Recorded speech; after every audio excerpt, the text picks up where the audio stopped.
एक बार की बात है, मछलियों का एक व्यापारी नदी के करीब एक आलीशान बंगले में रहता था।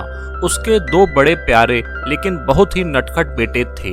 एक बार उसने घाट पर बेकार पड़ी अपनी कुछ नावों को पेंट कराने का सोचा।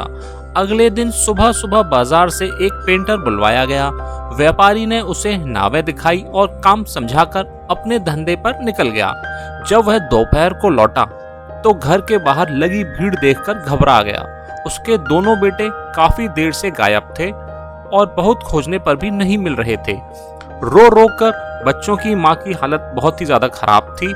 तभी व्यापारी को पेंटर का ख्याल आया। वह उस स्थान पर गया जहाँ वे नावें पेंट कर रहा था। पेंटर अपना काम पूरा करके जा चुका था। व्यापारी ने देखा कि उसने जितनी नावें पेंट कर दी थी उनमें से एक नाव गायब थी। व्यापारी के दिल की धड़कनें तेज हो गईं। वह समझ गया कि उसके दोनों बेटे ही नाव लेकर नदी में चले गए हैं। उसने फौरन कुछ नाविकों और गोताखोरों को इकट्ठा किया और अपने बच्चों को खोजने के लिए नाव पर सवार हो गया।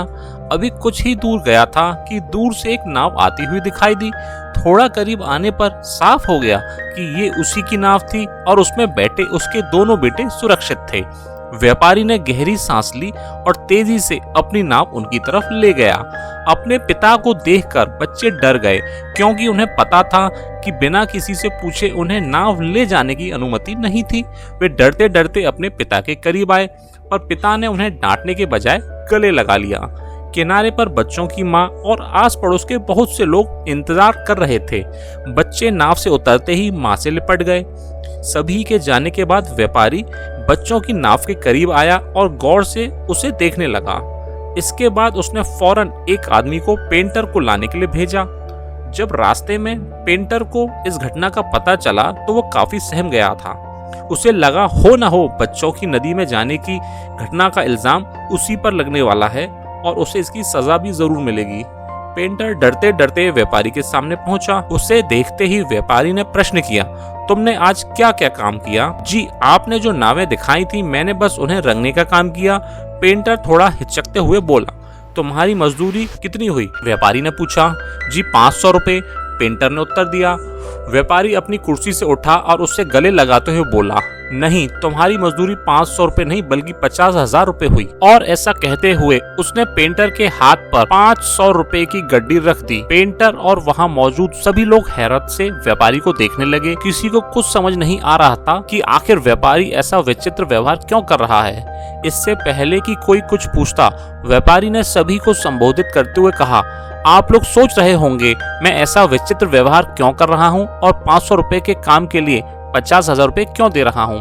ऐसा इसलिए क्योंकि आज इस पेंटर की वजह से मेरे दोनों बेटों की जान बच गई।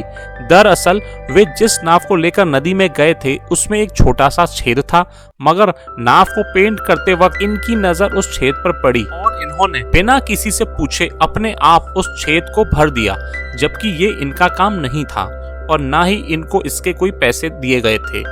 अगर इन्होंने निस्वार्थ भाव से जरा सा काम नहीं किया होता तो शायद आज मैं अपने दोनों बेटों को खो चुका होता।